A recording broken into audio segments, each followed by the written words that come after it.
Now, flight frustrations running high this morning. Our cameras capturing a flood of flyers looking for a way out of town.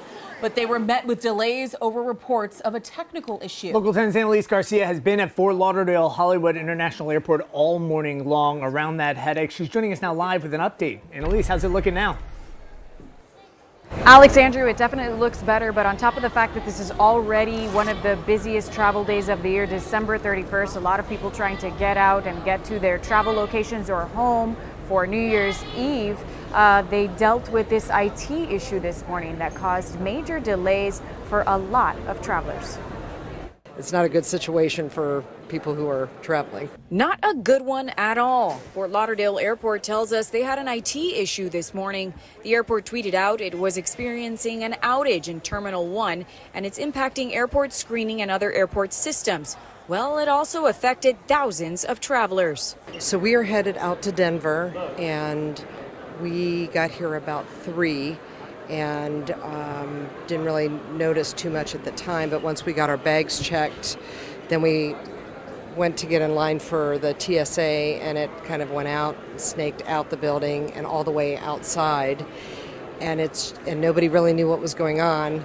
So it's just been growing and growing because now you have the 5 o'clocks and the 7 o'clocks and the 8 o'clocks. People waited hours to get through the TSA checkpoint in Terminal 1, a messy line inside the building and another big one outside. It goes down, it goes clear, we couldn't even see the end. Just waiting, just waiting to hopefully the gates open up and we can get on our way up to Buffalo and then to Canada. And it was not only travelers standing in this crowd of people. They had no notification. They found out right when they got here with everybody else. After about 3 hours, the IT issues were resolved and the line started moving, but very slowly. Everybody that was supposed to fly between 5 and 9 is here right now. And some of the airlines that felt this, the biggest delays were Frontier, Southwest, United, Alaska. Those are the ones in Terminal 1 because this issue was only here in Terminal 1. The rest of the airport was moving smoothly. Alex, Andrew? So obviously over the holiday season, we've seen a lot of issues at airports, tensions running high, people getting into fights. Can you give us a sense of what the mood is when you got there early this morning when it was really packed to now that it's moving a little bit?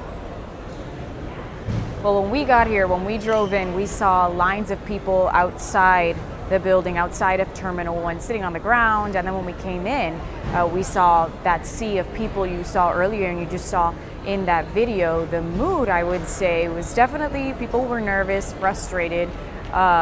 They were not sure if they were going to be able to get onto their flights at all. But I think when they saw the flight crews and the pilots also waiting to get to the other side of security, they felt a little bit more secure. People were pretty calm. But now I find that a lot of people don't really know that this issue was happening. It just feels like a packed day at the airport.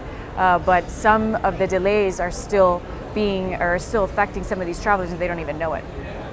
It's a ripple effect too. Got to pack your patience. Quite a headache certainly on New Year's Eve. Okay, Annalise, thank you for that. We'll check